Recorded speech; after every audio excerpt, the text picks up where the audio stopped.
one of the most powerful things is go, wow, that sounds really tough for you.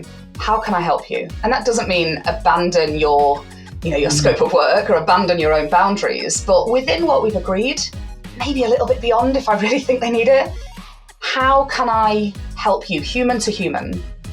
And that changes the whole dynamic, the whole conversation. Today on Owning the Outcome, I'm joined by Gemma Price, founder and CEO of HubGem Marketing, a diamond HubSpot solutions partner serving the education sector. While working as a school marketing director, Gemma saw firsthand how transformative HubSpot could be, and soon other schools began reaching out for help. At that moment, she faced a choice: accept a safe job with another partner, or take the leap to build something of her own. Trusting her instincts, she founded HubGem, dedicated to helping education providers modernize admissions and marketing. Today, HubGem boasts only 5-star reviews in HubSpot's marketplace and has become a thriving partner. One more note before we dive in: HubGem has also been widely recognized for its award-winning culture and its commitment to human connection in an AI-powered world. Gemma's investment in people, her whole person approach to workplace culture, and her willingness to lead with vulnerability sets her apart both as a CEO and a leader. I can't wait to get into this conversation. Gemma, I'm so excited to have you on Own the Outcome. We go back many years in the ecosystem, and I'm really, really excited to, hear more about your story today and, let the listeners hear more about your story. Yeah, so happy to be here. Awesome. Well, let's start there. Can you share a little bit about the story of how you founded HubGem and how it shaped your vision for a thriving business that you have today? I've always been a bit of a nerd with tech, and I've always loved being at a computer. So I guess the interest was there. And then I was working in a school, so fee-paying independent school in the UK, and I was director of marketing and admissions.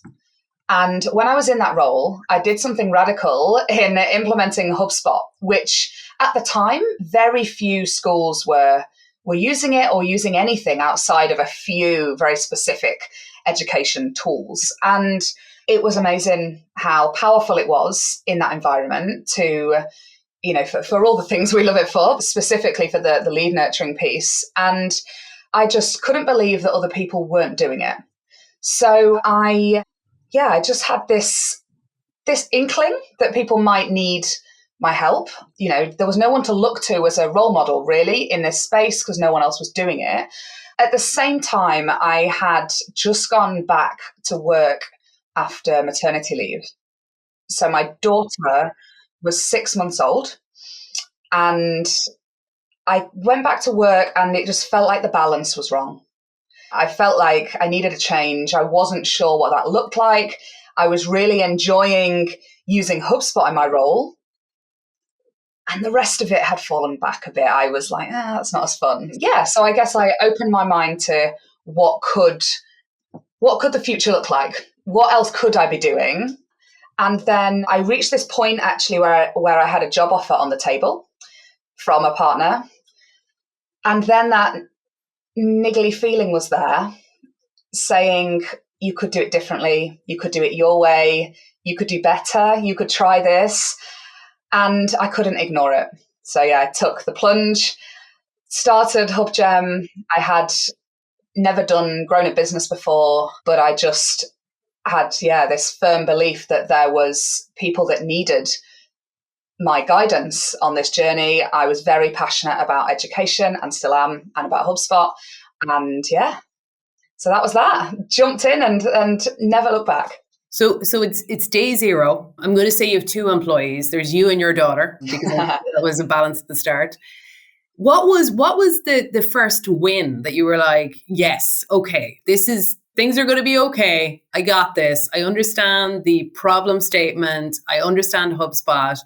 Do you remember that first win and going, yes, I can do this? Yeah, the first customer, and actually we still work with them now. The first customer we had was an international school, and I actually signed them up before I started the business. So that gave me some confidence, very simply because they were already considering HubSpot, wondering what to do, but said we need, they were saying to HubSpot, we need to have the confidence that this will work in a school.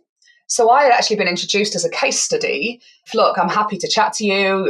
We're not competitors from school to school. Here's our experience. Here's what you need to look out for.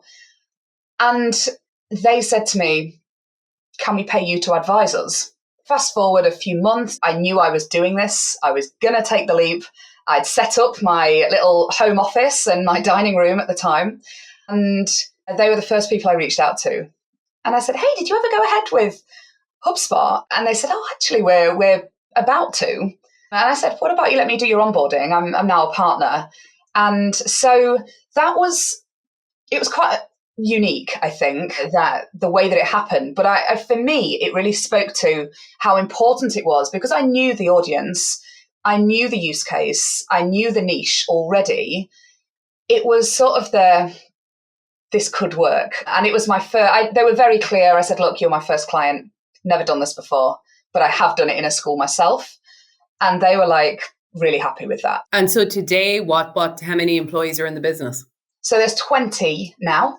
The last sort of 18 months has been a lot more about streamlining. So I don't have to keep growing headcount in order to scale, just trying to, mature a little bit. So we've done a lot of work on our marketing, our sales, our internal processes. Really, every time we feel a friction point, we really lean into it and say, okay, what do we need to learn here? How do we do it better?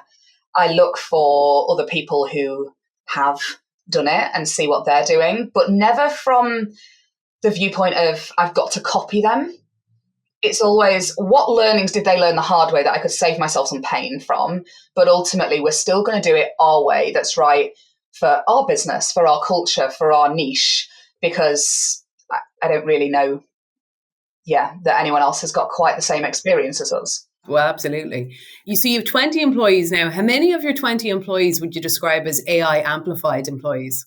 Different answer now to it would have been, say, a month ago. But the whole team are using AI pretty much every day, regardless of role. So from sort of the HR and people side of things and admin through to marketing, sales, service, all using it in different ways and different tools. Pretty much the whole team every day using AI. As you look into the future, what could you see your hiring plan be that's changed now because you're maximizing your AI tool usage? It's quite hard to quantify because AI is here and we're using it. However, what I would say is that, as I explained there, the growth, and we were hiring every other month, that came with its own challenges.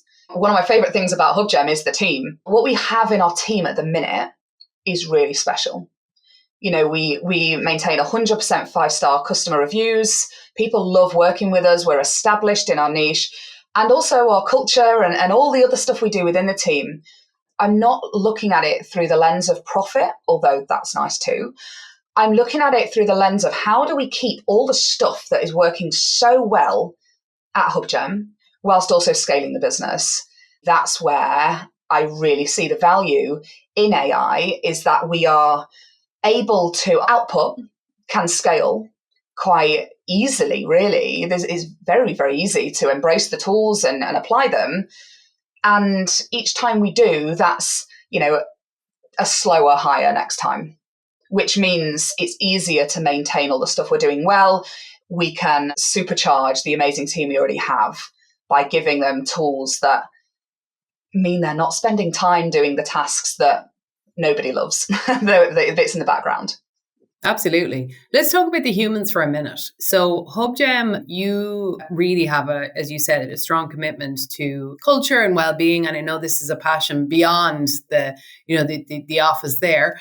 And recently you were even recognized at the British HR Awards, winning in the SME category. That's no small feat for a small company. And what I'm interested in and really understanding is, and like sharing it if you're willing to, is how do you keep the culture thriving as the company grows?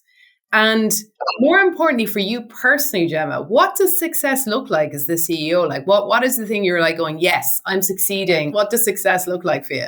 My favorite thing about being the founder of HubGem and running HubGem is the humans that we serve as customers and the humans within the team who, give it their all every day. So yeah, we've won dozens of awards. We've been named one of the world's happiest workplaces.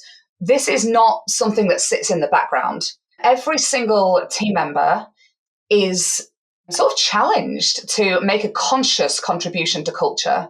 I firmly believe that the more we invest in connecting humans with other humans, the more we invest in embracing the whole person, not just how much money are they making, are they hitting their targets, are they exceeding, but actually, who are you in your home life? What does that bring? Who are you as a whole individual? That's why our clients love working with us, because they know us. We are part of their team. We care. And the reason we care is because our team are fully supported. If there's a member of our team who's having a tough day, maybe they're stressed about something they've got to do, I don't want to hear, everyone's fine, it's all sunshine and rainbows here today.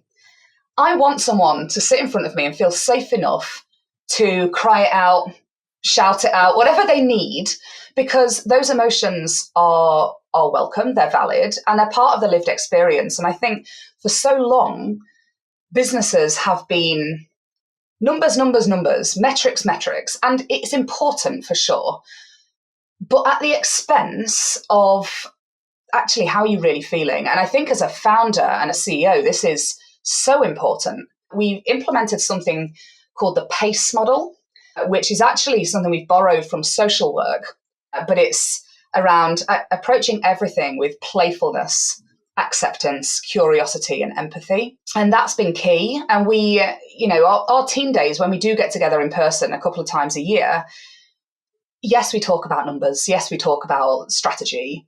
But then we spend at least half of the event talking about the humans we're serving and how they're feeling.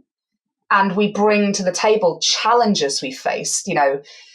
This client was just, the expectations were unreal and they were asking all these things or whatever it is that feels unmanageable or like it's gone wrong. And then we look at it through the lens of, let's put ourselves in their shoes. How are they feeling? What's the environment like that they're working in? How could I inject a little bit of playfulness to really lift the tone and create that psychological safety? So we apply this both within HubGem, within the culture, in everything we do, but then we bring it to our customer relationships and all of our services as well. Because when you're implementing HubSpot, you're going through changes, right? You're making change, and change is fundamentally uncomfortable to the brain. Mm-hmm. It can be quite triggering. It can make you feel unsafe, uncertain. And so by building a psychologically safe environment, we allow, and no question is too silly. If a client wants to have an absolute meltdown to our team on a call, then they know they can be held by us safely in a way where they feel they can express that emotion. And then we've dealt with it. Now the project's back on track. So yeah, it underpins everything. You took the PACE model there, but what kind of practical, kind of workshops do you do with the team to flex their muscles and build muscle around, creating the psychological safety, doing that empathy piece, really listening? What do you do with the team? Is that in those kind of workshops you're doing it, or is there like other training courses that you do within the business?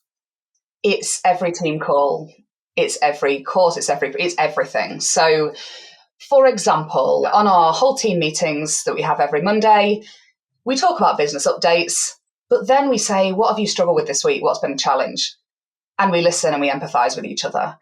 I'm really mindful, and I have trained to become a coach. So I've learned a lot in that as well that I'm really bringing to my leadership, but around unconditional positive regard. Let's not jump to us and them. Let's not jump to they are somehow wrong and I am somehow right all the time. Instead, let's listen to understand, not to respond. That's key. The majority of the time, people just want to be heard.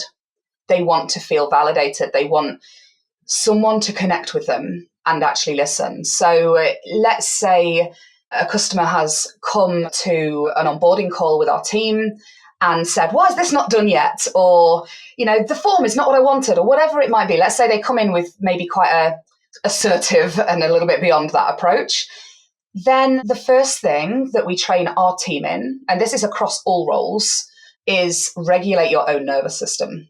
If you are triggered by that because you're stressed, you're in a responsive state where, you feel defensive and they've triggered you, then you're just two chimps fighting out in the jungle and you're not actually addressing what's really going on. So the first thing is notice how you feel in your body. And we train our team on this.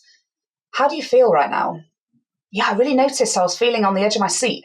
My body language changed. My heart rate was up. Okay, what's that telling you? Well, it's telling me I was feeling unsafe or whatever. And we really do this self-reflection. And then we share best practices and experiences as a team. And we do that in a vulnerable way. So it's okay. It doesn't matter who you are in the company, myself as the CEO included. I'll say, this situation made me feel like this in my body. And so just by doing that, the next time you're in that situation, you can recognize that some of this is your natural, but your responses. And the problem with that is if we are going in a defensive mechanism, then we're often losing that empathy piece. So the first thing is just to be regulated. So then you can actually listen without defending. And then what you tend to see is that a customer is panicked. They've got a lot of pressure on them. There's some internal pressures, often indicative of their culture where they're working.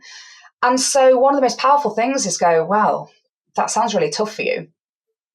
That sounds like you're having a really tough time. How can I help you? And that doesn't mean abandon your scope of work or abandon your own boundaries, but within what we've agreed, maybe a little bit beyond if I really think they need it. How can I help you human to human? And that changes the whole dynamic, the whole conversation. We launched very early on. We have since iterated and improved it. We launched a leadership program that every person at HubGem who goes on to be a line manager or a leader in any capacity or who aspires to is invited to join our leadership program. And we've put together a very human-focused, values-led program that we guide people through to train them in how the brain works, how emotions work. And, it's like I think we maybe used to refer to them as soft skills, but arguably are the most important skills. I'm going to stop you there to be just like, yes, yes, yes. And if you think that is going to be critical when we talk about so much about AI, I mean, the EQ part of it is going to become increasingly more important. So let's talk about that in really practical terms, right? So you're obviously working with the schools and you work with a lot of for-profits as well. And they're different types of institutions, right? When it comes to AI adoption, for example. So you're hearing objections around, this AI thing is not for me. How do you use what you're teaching your team to navigate that, to use it actually as a strength to bring them over to recognize the benefits of AI? Can you talk me through an example of how you might approach that? Asking lots of questions, I think, is the easiest approach. So, okay, can you talk me through why that is? And then when they say, repeat back, okay, so what I hear you say is that this is a challenge, or you don't have the time. That's a real common one. I don't have the time to learn about this. My job is admissions in a college. I don't have time to learn about tech. And we go, wow, yeah, I hear you. Sounds like you're really busy. And let them just talk to you for 5 minutes about how busy they are. Because then you create the rapport that you are listening. You're not overriding them and saying, I know best, you should do this. Instead, you meet them where they're at. It sounds like you're really busy. How about if I could help you save some time here? And you reassure them, you don't need to know all the jargon. You don't need to be a developer to do this. But if I could save you this time, would that be helpful? Because it sounds to me, and again, back to the empathy, it sounds to me like you're really struggling there. I've got a suggestion that we do that works really well. And again, because we're using AI, we've got lots of examples we can draw on. Or we've got other customers who did this and that worked. Would you be open to trying it? I'll support you. Could you carve out half an hour to look at this with me? And so it's breaking that down, recognizing what the fears are. I mean, ultimately, there are core fears that are shared that most people have in different areas. So fear of judgment, fear of failure, fear of abandonment. They're where root needs that we have to be accepted and to fit in. And so often, if you really got to the root of it, it's probably coming down to, I might get it wrong. Mm-hmm. I might mess up somewhere. And so if you see that as fear instead of just resistance, then I think you can meet them in a more empathetic way. And so that's really what we try and do when we're supporting clients. I will say some still won't be ready for it, especially if there is a culture in their organization of pressure and stress. It feels too far for them. But instead, if you've created that rapport, that supportive, ultimately we're working with them for a reason.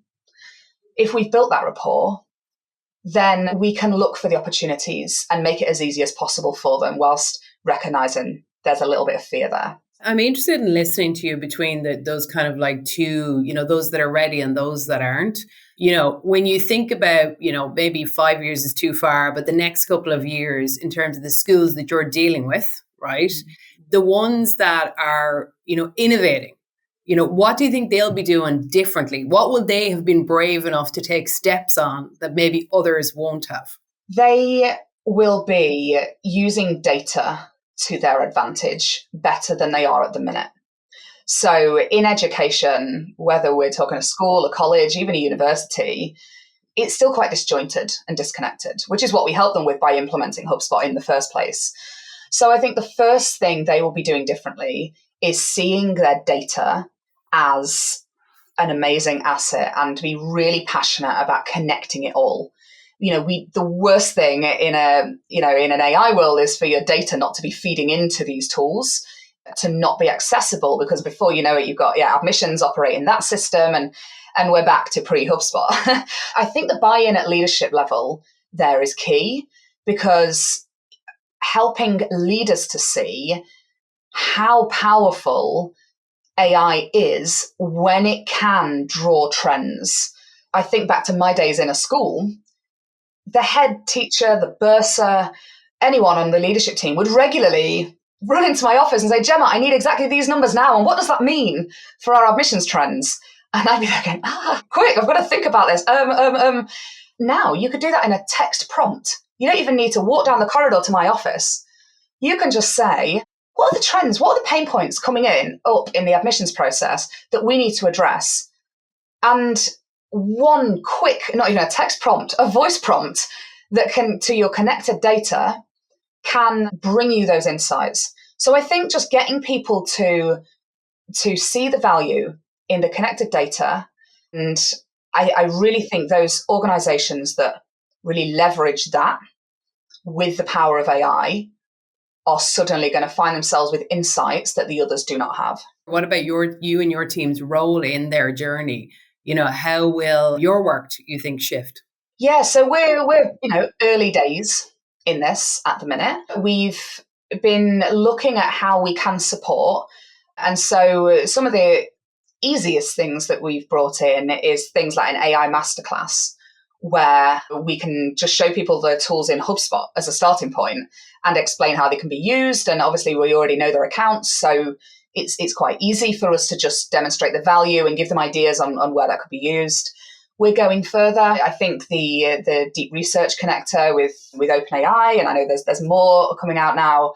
I think that's really powerful, because ChatGPT and other LLMs are able to do so much with language. They are becoming the tool of choice for so many, even those who are typically slow on the adoption of tech. So just supporting with that journey, helping share examples of best practices. We are the thought leaders in this space. HubSpot, education, and now AI is a sort of level that goes across all of that. Yeah, that's awesome. You're deeply connected in HubSpot, and the ecosystem.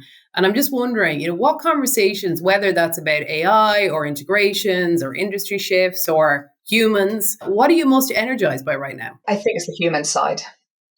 I have intuitively felt pulled. I followed AI closely, just reading the news and looking and testing and playing with it. As I said at the start, I am a nerd anyway. Like, give me a new tool, I want to go play. But what feels really instinctive to me is this the more I embrace the tech, the more that I lean into AI, which, as I say, we are doing, the more I am being drawn to the human side, to the connection, to company culture, to the human value that we bring that is exclusively human. I do a lot of work with gut feelings and intuition and culture.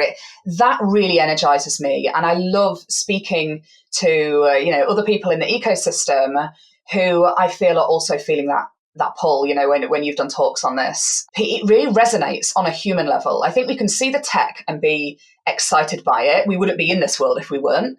Well, Gemma, it's been an absolute pleasure to have you here on Owning the Outcome with us. So many words of wisdom, such a journey that you've been on. Really, it's very inspiring. And I may well add that you've had a second daughter since then. I had a son, yeah. You have a son since then. Yeah, I've got an 18-month-old as well. So yeah, and another couple of businesses to boot. Life is busy, but I love all of it. I wouldn't change it for the world. Well, thank you so much for joining us. And if you're enjoying the episodes of Owning the Outcome, don't forget to subscribe.